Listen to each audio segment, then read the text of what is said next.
జోహార్ అంబేద్కర్. జోహార్ అంబేద్కర్. మరి ఈరోజు మనము ఎస్సీ వర్గీకరణ మరి నా తీర్పు ఇచ్చింది. ఆ తీర్పుని బట్టి మనం ఈరోజు జిల్లా బాడీ అంతా మరి ఇక్కడికి వచ్చి కలిసి సపోర్ట్ చేసి ఆ తీర్పును వ్యతిరేకిస్తూ ఈరోజు మరి మనంతా ఖర్చుకట్టుగా ఈరోజు చేస్తున్నాము సమ్మె.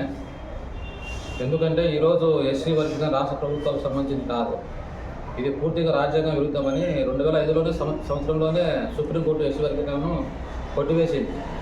కానీ ఈరోజు బీజేపీ అధికారంలోకి వచ్చినప్పటి నుంచి ఎస్సీ వర్గీకరణ చేయాలని అలా వర్గీకరణ ఇస్తే మాదిగ సామాజిక వర్గము ఓట్లను బీజేపీ పార్టీకి ఓట్లు పడతాయనే ఉద్దేశంతో బీజేపీ రాజకీయ కులుకుతంత్రాలు చేస్తుంది. అందుకు కాబట్టి ఈరోజు మనమంతా వ్యతిరేకంగా డాక్టర్ సాహెబ్ అంబేద్కర్ ఆశయాలను నెరవేర్చుకోవాలని మన తర్వాత పిల్లలకు భవిష్యత్తు కాలానికి మన గురించి కాలం అయిపోయింది, కానీ పిల్లల భవిష్యత్తు గురించి మనం ఇవ్వద్దు మనసులో పెట్టుకొని ఈరోజు మనం ఈ విధంగా మాట్లాడుతూ వస్తుంది. అందుకు కాబట్టి మనం ఎంతో ఈరోజు ఆ సుప్రీంకోర్టు తీర్పు విధానం మనం పూర్తిగా ఖండిస్తున్నాము. అందుకు కాబట్టి ప్రతి ఒక్కరూ ఉద్యోగస్తులతోనేమి ఎవరెవరో ప్రతి ఒక్కరు మన మాల సంఘాలు ప్రతి ఒక్క కుటుంబాలు ప్రతి ఒక్కరు బయటకు వచ్చి మీకు చెప్పాల్సిన బాధ్యత మేమంతా మీరు చేయాలని మనస్ఫూర్తిగా కోరుకుంటూ ఈరోజు ఈ మీటింగును, ఈ సభను, ఈ ఉద్యమం మేము మనస్ఫూర్తిగా సంతోషంగా ఖండిస్తూ ఈ వ్యతిరేకాన్ని మనస్ఫూర్తిగా కోరుకుంటున్నాం. జోహార్ అంబేద్కర్. జోహార్ అంబేద్కర్. జై భీమ్. జై భీమ్. నిన్న జరిగిన మాలలకు ఎంతో అన్యాయం జరిగిందని మాకు చాలా బాధగా ఉంది.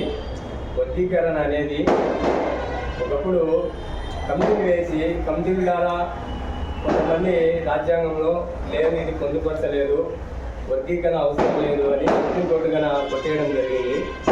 మరి ఈరోజు రాజకీయ లబ్ధి కోసము 2 కులాలను విడదీసి అన్నదమ్ముల వల్లే ఉండే 2 కులాలను ఈరోజు భద్రశత్రువులు చేసేదానికి ఈ రాజకీయాలు అన్నదమ్ములు పడుతున్నాయి. కానీ మనము అన్నదమ్ముల వల్లే ఎస్సీ రిజర్వేషన్ ఇంకా కోటాను మనం ఎక్కువ తెచ్చుకునేదానికి ప్రయత్నం చేయాలి. కానీ ఈరోజు మనం చేసింది ఏంటి, అన్నదమ్ముల వల్లే ఉండే వాళ్ళం విడిపోవడం, ఒక రాజకీయ నాయకులు చేసిన పనికి మనం బలి కావడం, ఇవన్నీ మనం గుర్తు పెట్టుకోవాలి. మనం ఎంతసేపు ఉన్నా మనల్ని వాడుకొని వదిలేసే పార్టీలకు మనం పని చేయకూడదు. ఎందుకంటే ఈరోజు మనము రిజర్వేషన్ కోటాను పెంచుకోవాలి, ఇద్దరం కలిసి ఎందుకు చేసుకోలేకపోయినాం, ఎందుకు ఇడిపోతున్నాం, ఒకసారి ఆలోచన చేయండి మిత్రమా. మేమైతే ఎవరికి అన్యాయం జరగకూడదు, ఎస్సీకరణ వద్దు, ఐక్యత వద్దు, ఈ విధానమే మనకు కావాలి. ఈరోజు ప్రభుత్వాలుగా ఆలోచన చేయండి. ఒక వర్గాన్ని ఇప్పుడు మీరు చేయెత్తడము, ఒక మాలను అన్యాయం చేయడం అనేది చాలా బాధేస్తుంది మాకు. ఇలా అయితే మేము కన్నా రోడ్లు ఎక్కి ఇలా నిరసన తెలియజేయడానికి మేము సిద్ధంగా ఉన్నాము. వెంటనే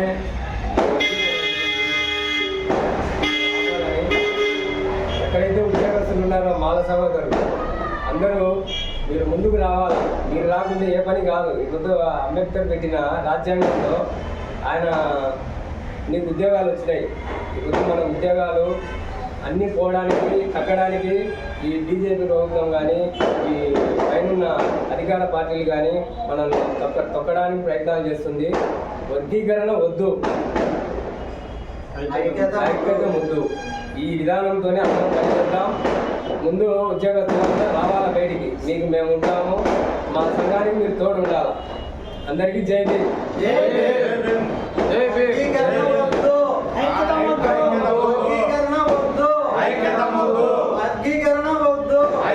వద్దు.